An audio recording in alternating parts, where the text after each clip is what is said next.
बिहार को फाइलेरिया मुक्त कराने के लिए लगातार 10 फरवरी से फाइलेरिया उन्मूलन अभियान चलाई जा रही है।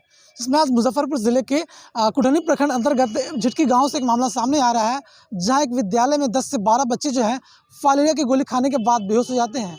इसके बाद स्वास्थ्य विभाग में हड़कंप मच जाता है। वहीं मामले को लेकर के मुजफ्फरपुर एसडीएमओ आप बताते हैं कि जो ये मामला जो है काफ़ी एक तरह का सिम्टम है, कुछ घबराने वाली बात नहीं है। फाइलेरिया के लक्षण जिस व्यक्ति में होता है, उसको जब गोली खाते हैं तो बीमार बच्चे पड़ते हैं, थोड़ा सा भी जो घबराहट की बात नहीं होती है, बच्चे में फिट भी आ जाती है। लेकिन पूरे मामले को लेकर के मुजफ्फरपुर एसडीएमओ क्या कुछ कह रहे हैं डॉक्टर सतीश कुमार, आप वो सुने। हमने वहाँ हेल्थ मैनेजर से बात किया है। झिटकी के 8-10 बच्चे आए हैं, स्थिति नियंत्रण में है। बहुत जल्दी उन लोगों का वहाँ से इलाज करके छोड़ दिया जाएगा। कारण वही बताया गया कि जो उनमें फाइलेरिया के कीड़े होंगे, इसकी वजह से थोड़ा सा रिएक्शन नौसिया वगैरह टाइप का है, कुछ का हेडेक है, कुछ लोगों को चक्कर है। इस तरह से सबको देखा जा रहा है। हॉस्पिटल में CHC में पहुँच चुके हैं बच्चे, उन लोगों का इलाज किया जा रहा है।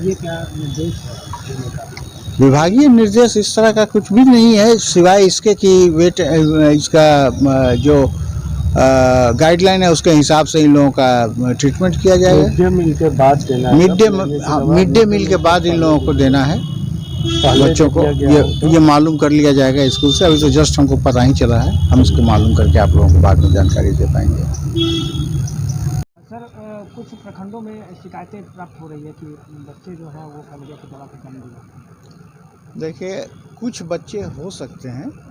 अव्वल एक तो हम लोगों ने दिया है कि मिड डे मील के बाद ही बच्चों को दिया जाए, इसलिए कि पहले से कहा हुआ है कि खाली पेट में नहीं खाना है। दूसरी चीज़ ये है कि ये हमारे SPO के द्वारा पटना में भी कहा गया है कि जिन बच्चों में माइक्रोफाइलेरिया अंदर होगा और ये दवा लोग खाएगा, तो जो माइक्रोफाइलेरिया जब मरना शुरू करेगा तो इसकी टॉक्सिसिटी थोड़ी बहुत होती है।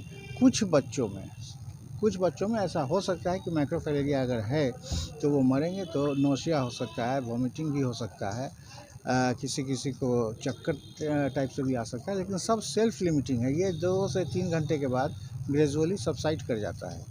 उसको पानी पूरा से देना है, ज़्यादा है तो ORS पैकेट देना है, और नहीं तो हमारी रैपिड रिस्पांस टीम बनी हुई है। उसका नंबर हमने हर UPSC से लेकर के हर PSC को फ्लैश आउट किया हुआ है। जहाँ भी उस तरह का, हर PSC में भी रैपिड रिस्पांस टीम बनी हुई है। तो वो वहाँ से अगर यदि हमारे पास खबर आएगी तो एम्बुलेंस है उसके लिए, डॉक्टर्स हैं उसके लिए, स्टाफ हैं उसके लिए, ज़रूरत के हिसाब से दवाएं हैं, उसमें जो भी ज़रूरत होगी उसका इमीडिएट एक्शन लिया जाएगा। अभी कितनी जानकारी मिली बच्चों को? जानकारी हमको सिर्फ एक का मिला था। फर्स्ट डे 10 तारीख को वार्ड नंबर 18 का एक बच्चा था, मगर वहाँ बालूघाट के ही डॉक्टर साहब ने जा करके उसका इलाज किया और वो बच्चा 2 घंटे के अंदर ठीक ठाक हो गया। कुटनी प्रखंड में भी कुछ बच्चे की बीमारी अभी मेरे पास जानकारी नहीं है, मैं मालूम कर लेता हूँ तो आपको बताऊँगा। मिड डे मील के बाद ही इस दवा को देना है? हाँ, इसलिए कि सुबह में बच्चे जब खा करके आते हैं, इस बीच में गैप हो जाता है 4-5 घंटे का, अगर तो मिड डे मील स्कूलों में कहा गया है कि मिड डे मील के बाद ही बच्चों को ये दवा दिया जाए। तो आपने सुना मुजफ्फरपुर एसडीएमओ डॉक्टर सतीश कुमार ने क्या कुछ कहा पूरे मामले को लेकर। उन्होंने साफ साफ कहा कि फाइलेरिया की दवाई खाने के बाद जो बच्चे होते हैं, कभी कभी जिनमें फाइलेरिया की गुण होती है तो बच्चे को फिट भी आती है, कभी कभी बच्चे बीमारी पड़ने लग जाते हैं, लेकिन घबराने की कोई बात नहीं है। ये मामला अभी नियंत्रण में है। ऐसी मामला जो 10 से 12 बच्चे आए हैं, अभी उनका इलाज चल रहा है। बच्चे देखा जाए तो अभी स्वास्थ्य विभाग के महकमे में से बाहर निकल चुके हैं। अब देखा जा रहा है कि बच्चे का स्वास्थ्य काफ़ी बेहतर नजर आ रहा है। पूरे मामले को लेकर के एसडीएमओ ने क्या कुछ कहा आपने वो भी सुना। तो पब्लिक विकास गुप्ता की रिपोर्ट।